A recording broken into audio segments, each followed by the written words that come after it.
சின்ன வயசுல பீச்சுக்கு கூட்டு போவாங்க. என்னைக்கோ ஒரு நாள், வருஷத்துக்கு ஒரு நாள் பீச்சுக்கு போவோம். எங்க பண்டிகை அன்னைக்கு போவோம். ரூ. 7 தான் டிக்கெட் இங்கேருந்து. ஐயப்பன் தாங்கல்லேருந்து மெரினா பீச்சுக்கு ரூ. 7 டிக்கெட்டு. இங்கேருந்தே இங்கேருந்து காலியா போயிரும் பஸ்ஸு. அங்கே போயி ஆனா இங்கேருந்து ஒரு 4 கண்டிஷனோட தான் போவேன். எதுவும் வாங்கி தர மாட்டேன். ஏதாவது கேட்டனா அங்கேயே விட்டுட்டு வந்துருவேன். நான் வாங்கி குடுக்குறதா சாப்பிடணும். பஸ்ல இடம் இல்லன்னா நின்னுட்டு தான் வரணும். இந்த கண்டிஷனுக்குலாம் நம்ம ஓகே பண்ணி கையெழுத்து போட்டு கிளம்புவோம்.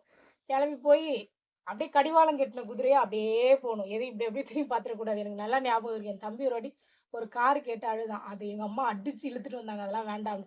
ரூ. 25 தான். இருந்தாலும் அப்ப அந்த டைமுக்கு அது பெருசு. ஆ அப்புறம் எல்லாம் முடிச்சு வந்துருவோங்க. வந்து டிப்போ கிட்ட நிப்போம். அப்பா கூட்டம் அள்ளும். யார் யார் எங்க நிக்கிறாங்கன்னே தெரியாது. லாஸ்ட்டா வந்து போரூர் தாண்டி வரும்போது இடம் கிடைக்கும் ரெட்டேரிக்கிட்ட. அது உட்காந்து என்ன பிரயோஜனம் அடுத்த ஸ்டாப்பிங் அது. அத நெனச்சு அதுக்கப்புறம் இல்ல இறங்குனதும் ஆட்டோ ரூ. 20 தான் கேட்பான். எங்க அம்மா இல்ல அதெல்லாம் வேணாம் வா நடந்து போயிரலாம்னு சொல்லிட்டு